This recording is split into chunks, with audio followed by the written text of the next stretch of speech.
ఇక ఒంగోలు నుంచి మా ప్రతినిధి సురేష్ లైవ్ లో సిద్ధంగా ఉన్నారు. అక్కడ పరిస్థితి ఏంటి, అధికారులు ఎటువంటి జాగ్రత్తలు తీసుకుంటున్నారు, పూర్తి అప్డేట్స్ అడిగి తెలుసుకుందాం. సతీష్. సురేష్.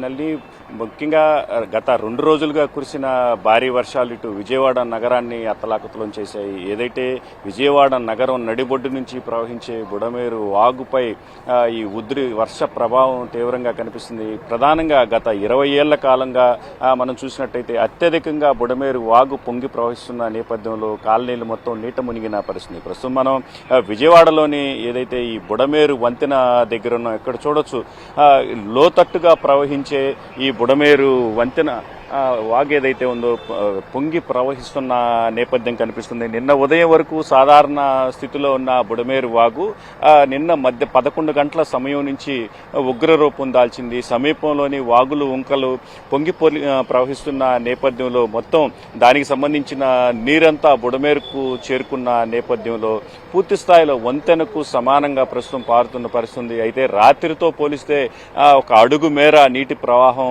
తగ్గిందనే చెప్పుకోవచ్చు. రాత్రి 10 గంటల సమయానికి బ్రిడ్జి లెవెల్లో ప్రవహిస్తున్న ఈ బుడమేరు వంతెన ప్రస్తుతం ఒక అడుగు మేర తగ్గిందనే చెప్పుకోవచ్చు. ప్రధానంగా ఏదైతే ఈ బుడమేరు సమీపంలో ఉన్నాయో సింగ్ నగర్తో పాటు రాజేశ్వరపేట, అదేవిధంగా ఇందిరానాయక్ నగర్, అయోధ్య నగర్, అదే వైఎస్ఆర్ కాలనీ తదితర ప్రాంతాలు కూడా ఈ బుడమేరు ఉధృతికి పూర్తి స్థాయిలో జలమయమయ్యాయి. దాదాపు 1,00,000 కుటుంబాలకు పైగా ఈ జల దిగ్బంధంలో చిక్కుపోయిన పరిస్థితి.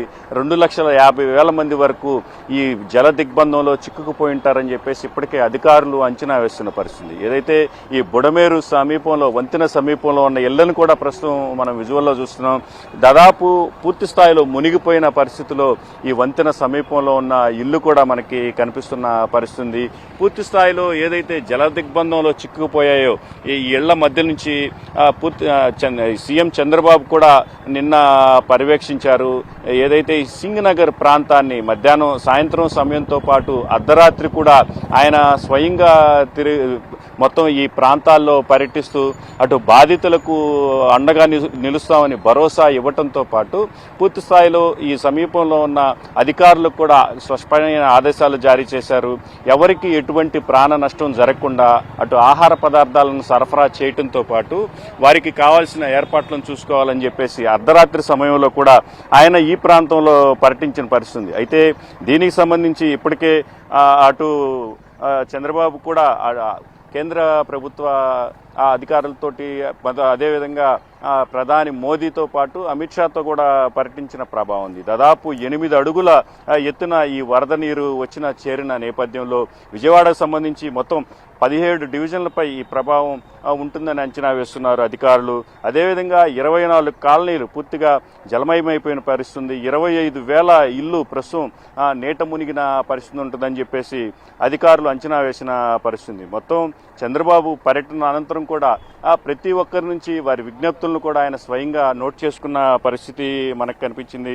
మొత్తం ఏదైతే ఈ కేంద్ర ప్రభుత్వ సాయంతో 4 పవర్ బోట్లతో పాటు 6 హెలికాప్టర్లను కూడా ఈరోజు ఉదయం కల్లా అందుబాటులో ఉంచుతామని చెప్పేసి కేంద్ర అధికారులు చెప్పిన పరిస్థితి. మొత్తం 6 ఎన్డీఆర్ఎఫ్ బృందాలు, 25 మంది సభ్యులు గల 6 ఎన్డీఆర్ఎఫ్ బృందాలను కూడా ప్రస్తుతం రంగంలోకి దించుతున్న పరిస్థితి.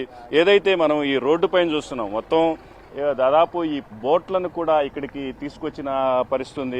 మరికొద్ది సేపట్లో ఏదైతే ఇప్పుడు మనం విజువల్లో చూస్తున్నామో ఈ లారీల్లో ఈ బోట్లను కూడా తరలిస్తున్న పరిస్థితి. మొత్తం సహాయక చర్యలను చేపట్టేందుకు ఇటు సింగనగర్తో పాటు ఇందిరానాయక్ నగర్, అదేవిధంగా రాజరాజేశ్వరపేట తదితర ప్రాంతాల్లో చిక్కుకున్న బాధితులను బయటకు తీసుకొచ్చేందుకు ఈ బోట్లను కూడా ప్రస్తుతం అక్కడ ఆ ప్రాంతాలకు తరలిస్తున్న పరిస్థితి. మొత్తం మీద ఏదైతే ఈ పరిస్థితిని అదుపులోకి తీసుకొస్తామని చెప్తున్న పరిస్థితి. మొత్తం మొన్న మాత్రమే వర్షం కురిసిన నేపథ్యం, అటు 29 సెంటీమీటర్ల వర్షపాతం నమోదైంది. నిన్న స్వల్ప చిరుజల్లులు పడినప్పటికీ ఈ రోజు ఉదయం మరోసారి చిరుజల్లులు ప్రారంభమైన నేపథ్యంలో కొంత స్థానికుల్లో ఆందోళన నెలకొన్నప్పటికీ అధికార యంత్రాంగం మాత్రం అప్రమత్తంగానే ఉంది. అటు సీఎంతో పాటు పూర్తి స్థాయిలో అధికార యంత్రాంగం మొత్తం 24/7 మానిటర్ చేస్తున్న నేపథ్యంలో ఈ వరద ఉధృతిని త్వరలోనే కంట్రోల్లోకి తీసుకొస్తామని చెప్తున్నారు. చెప్తున్నారు. బాధితులకు ఎటువంటి ఇబ్బందులు తలెత్తకుండా పూర్తి స్థాయిలో అప్రమత్తంగా ఉన్నామని చెప్తున్న పరిస్థితి. మొత్తం మీద అయితే ఈ రోజు కూడా ఈ బుడమేరు వాగు ఉధృతి కొనసాగే అవకాశాలు ఉన్న నేపథ్యంలో అటు స్థానికులు కూడా ఇక్కడ సమీప కాలనీల్లో నివసించే వారు కూడా అప్రమత్తంగా ఉండాలని అధికారులు సూచనలు చేస్తున్నారు. ఎప్పటికప్పుడు వారికి ఆహార పదార్థాలను కూడా అందేలా చర్యలు తీసుకుంటామని మాత్రం స్పష్టంగా చెప్తున్న పరిస్థితి కనిపిస్తుంది. రైట్ సురేష్, అది ఈ రోజు కూడా బుడమేరు వాగు ఉధృతి పెరిగే అవకాశం ఉంది అని చెప్పి అధికారులు చెప్తున్నారు. అలాగే బాధితులను కూడా రక్షించేందుకు, ఆదుకునేందుకు సహాయక చర్యలు అయితే కొనసాగుతున్నాయి.